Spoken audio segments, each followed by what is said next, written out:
Hello, my people. So today's actually my birthday. Well, at the time of recording this, it's not, but by the time I'll post this, it'll probably be August 14th, which is my birthday. Anyways, I'm finally 16 and I'm literally about to enter my junior year of high school tomorrow. And I started thinking, wow, I'm literally in my junior year of high school, which had me thinking about my middle school years, which are the worst years of your life. By the way, this is why in that last video, I was looking back at my old files from middle school because I was going down memory lane. And then that had me thinking, when I was in middle school, I was a really embarrassing kid, but we were all embarrassing. But I feel like I was on a different level of embarrassing, and I owe it all to a book series that my brother introduced me to at the beginning of 6th grade, and my friends that have known me for years are literally going to shiver when I utter the name of this book again. But just imagine little old 11-year-old me walking into my school's library, going up to the school librarian and saying, hi, do you have a book called Cirque the Freak? No! This is you from the future. Put the book down. Okay, that went off a little harsh, but you need to understand when I was obsessed with this book series, I was so embarrassing about it. So actually recently, this year in July, I decided to revisit this book series and reread some of the scenes. And I actually remember revisiting this book series in 8th grade, and I made this whole comedic series for my friends explaining the book series in my way. It's really bad, but I decided why not still post it. It is me trying to explain the book series, and I decided I wanted to add in some books as well, because I only ever went up to book 5 in 8th grade, and I decided to add books 6 and 7, and also a bit of commentary in between the scenes in my 8th grade version, because I explained it pretty badly. Fair warning, I originally made this for just my friends in mind, so that's why it's kind of cringy and embarrassing, but I eventually do get better at explaining. Also, I had a really bad tendency to mispronouncing characters' names, so please keep that in mind. Anyways, enough of me yapping. Here's me explaining the Cirque the Freak series the best I could.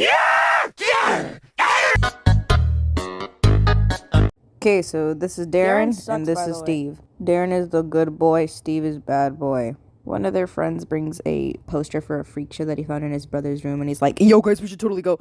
So Steve basically goes like, K, and gets the tickets. He only ends up getting 2. He gets a guaranteed ticket because he's the one who got the tickets, and Darren ends up getting the other ticket. They go to the freak show, and it's chill or whatever, and then Steve sees Lauren, and he's like, well, I recognize him. So after the show, he visits Larton Crepsley, which is the name of the guy he recognizes. Hey, I know you're a vampire. Can you make me a vampire? Larton Crepsley's like, no, you got bad blood.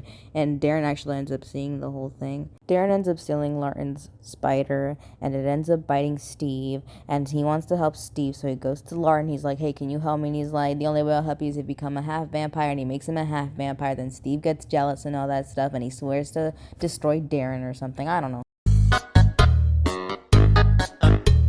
Darren is living at the Cirque the Freak. He meets Evra. He's a snake boy and something. And they meet Sam. He's like this human boy. He wants to join the circus. And then they meet Reggie. Veggie, the best character in the whole series. Since Reggie Veggie's like an animal activist or whatever, he decides to like help the wolfie man or whatever. And he gets his arm bitten off. Sam dies. Rip. Rest in peace. We're moving on.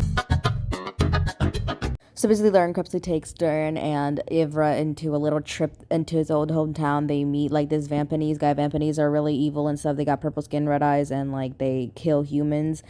Ever gets kidnapped by Murgalo, whatever the hell his name was, however the hell you say his name. Him and Lauren fight. Murgalo dies. Oh, yeah, and apparently Darren has a girlfriend or something, but he has to leave her. Whatever, let's move on. So, Darren and Larton need to travel to Vampire Mountain because Larton needs to show Darren to the Vampire Princess. The Vampire Princess are Micah, the Paris, and Arrow, who's bald. On their trip to Vampire Mountain, they end up meeting Governor! They also find out Heartcat, one of the little people that's following them, can talk, which they usually don't. So all 4 of them make it to basically what is a vampire hangout. We meet a lot of new characters in this book. First we meet Seba, who actually taught Larton Crepsley when he was a little vampire. Before we meet the next character, we have a shower scene. After that extremely awkward scene, we meet possibly the best character in the entire series, Curta frickin' Smolt. So Kurt is in the running of becoming a vampire prince, and a lot of people don't like him because he's a pacifist, and people make fun of him a lot, but like he's like pretty sweet. Hey, so future me coming to interrupt, but stupid ass 8th grade me forgot to introduce a character, Vannies. So here's a dramatic reenactment of an actual scene from the book. Oh, Darren, this is Vannies, by the way. He's our games master. Hi. And this is Era. She's really good at fighting, which is the complete opposite of what I like. So, Era, are you gonna shake my hand? I do not like you. Yeah, I don't think she voted for me. It's okay. I didn't either. Well, thanks a lot for your input, Vannies. Okay, back to 8th grade me. And Darren wants to challenge Ara. He's like, hey, yo, let's fight. And then Curtis like, no, don't do it. Darren loses because he's dumb. Then it comes time for Darren to meet the vampire princes. And the vampire princes are like, why the frick did you turn a child into a vampire? And Martin's, they're like, I don't know. So the vampire princes are like, you know what, Darren, to be like a true vampire and not kill you, you're gonna do the trials of initiation, which is basically hazing for vampires. But oh no, Curtis like, no, he is a child. And they're like, well, if he wants to do it, and then Darren's like, yeah, sure, I'll do it. After all that, Gaviner and Curtis tell Darren, yeah, if you die if you fail those.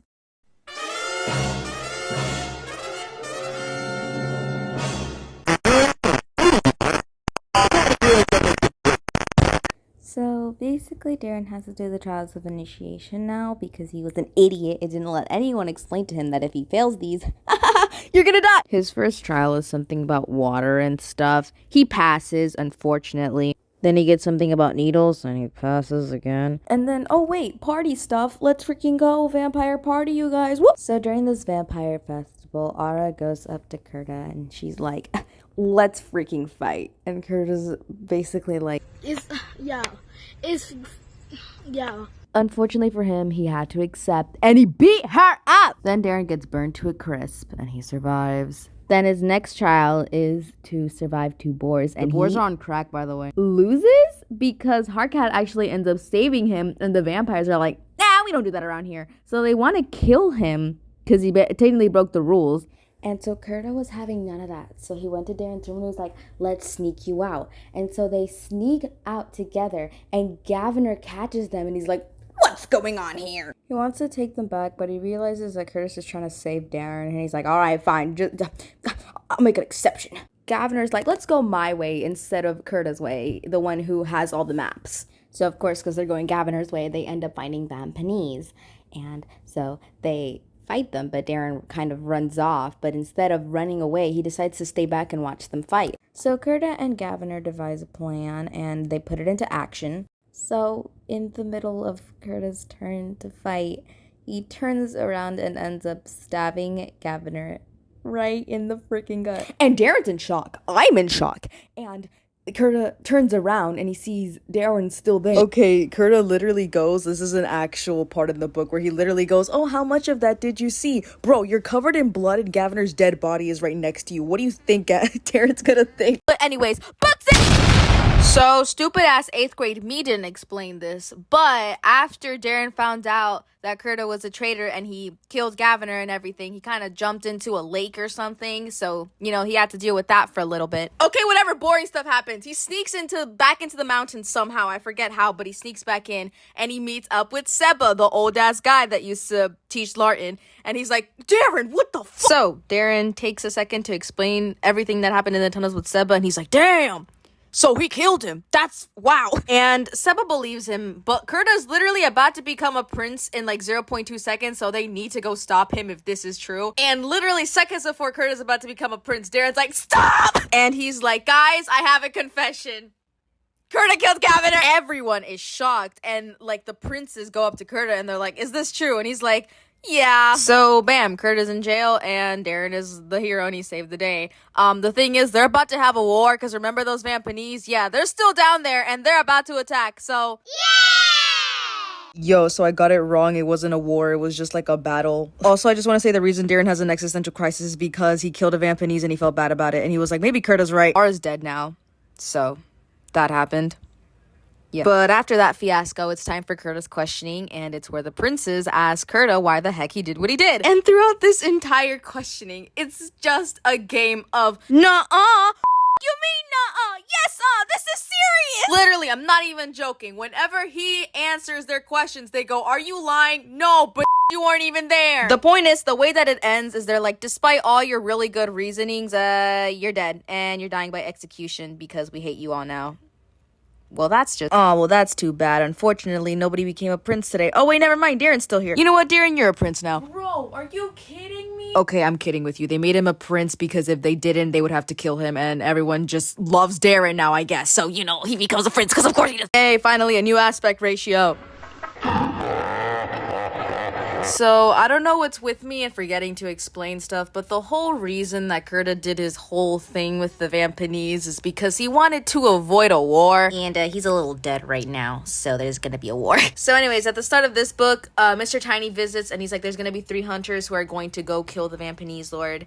And he announces that 2 of them are Darren and Larton, and they'll meet the 3rd one on their way there. And so Larton, Darren, and Heartcat, who decided to tag along, are on their way. And one day Darren wakes up and he's basically hairy all over. And guess what? It's puberty for vampires, man! Puberty for vampires is called the purge, by the way. So anyways, Darren is basically not a kid anymore. He's a whole teen. Because he's a teen now, he has to go buy some new clothes. And while he's there, the guy behind him, who kind of looks like Adam Sandler, so I'm gonna make him Adam Sandler, looks at his hands. And I forgot to explain this as well, but the way vampires kind of share blood with each other is through their fingertips. And this guy was staring at Darren's fingertips an awful lot. So Darren runs out to Larton and Heartcat, and he's like, yo, I think this guy knows I'm a vampire. Darren, how the hell do you always manage to get in these goddamn situations? So it turns out this guy's trying to kill them now, so they gotta deal with that. So Darren's struggling to fight this guy a little bit, and then, whoa, he gets saved by the 4th prince that I also forgot to mention, Vancha Mart. And Vancha very quickly manages to deal with Adam Sandler with throwing stars. So here's Vancha. He has green hair, he's the 4th prince, and he's really into, like, classic vampire ways. Don't ask me why his hair is green.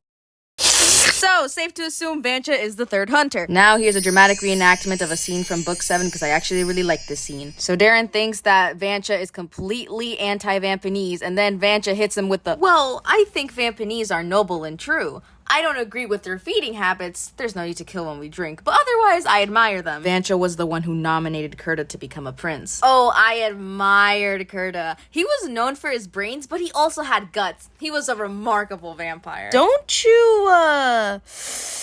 you feel bad? I mean, after everything he did? No. I don't agree with his actions and what he did, and if I were at council, I wouldn't have spoken up on his behalf, but he was following his heart. Misguided as he was, I don't think he was a real traitor. He acted poorly, but his motives were pure. Oh, not to mention the fact that Heartcat agrees with him as well. If only they knew. Anyways, yada yada yada, blah blah blah. They make it to Ivana's house, and guess what? Ivana is Vancha's mom. Because of course. Okay, yada, yada, yada. I'm going to skip a few steps here. But basically, at the end of the book, they have this whole fight with a group of Vampanese, and we find out that... okay. We find out that Vancha has a brother who I'm not even going to try to pronounce his name, okay? I'm not going to get canceled here. And turns out he's a Vampanese, so... I guess that explains why he was defending them earlier. But yeah, that's how the book ends, I guess.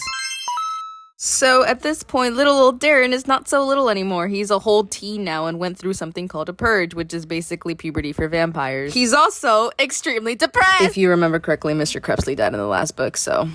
yeah. But hey, no point in staying depressed. We gotta find out who Heartcat was in his past life. So it's time for an adventure! First of all, they're in a whole nother dimension because nothing can be easy for these people, I swear. And of course, they have to complete a bunch of difficult tasks. But their first one is to catch a panther. And of course, they do it. And Darren notices that there's like letters in the teeth. And they notice they're the exact same letters that spell out Heartcat's name. And they're like, I'm sure that means absolutely nothing. Then they need to get these globes and they're surrounded by this big ass frog toad thing. Okay, whatever, they get them. And then they meet up with the witch lady, which I cannot pronounce her name to save my life, but this is her name. They don't know why she's there. She can't explain why she's there. She just kind of helps them a little bit. And then they end up meeting this pirate named Spitz. Okay, things are about to get really weird, so please bear with me. Okay, so they end up finding this tribe of sorts, and they are worshiping this god they call the Grotesque, and it's a grotesque monster. Basically, the whole reason that they're here is that they need these vials, which the tribe calls holy liquid, and they steal them, and the tribe corners them,